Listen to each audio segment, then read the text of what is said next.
আসসালামু আলাইকুম রহমতুল্লাহি অবরকাত। প্রিয় বন্ধুরা, আজকে আলোচনা করব খারাপ স্বপ্ন বা দুঃস্বপ্ন দেখে যা করবেন।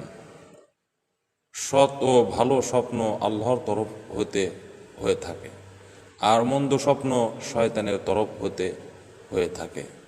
তাই যখন কেউ পছন্দনীয় কোনো স্বপ্ন দেখে তখন এমন লোকের কাছে বলবে যাকে সে পছন্দ করে।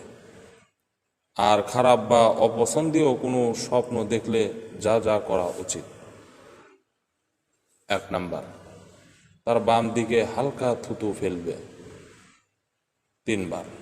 2, শয়তান থেকে এবং যা দেখেছে তা অনিষ্ট থেকে আল্লাহর কাছে আশ্রয় চাইবে, প্রার্থনা করবে 3 বার।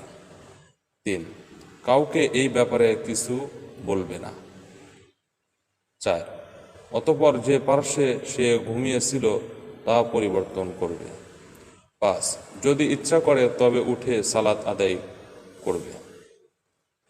প্রিয় বন্ধুরা, ভিডিওটা ভালো লাগলে চ্যানেলটি সাবস্ক্রাইব করবেন, ইসলামের স্বার্থে ভিডিওটা শেয়ার করে দিবেন। আসসালামু আলাইকুম রহমতুল্লাহি ওয়া বারাকাতুহু।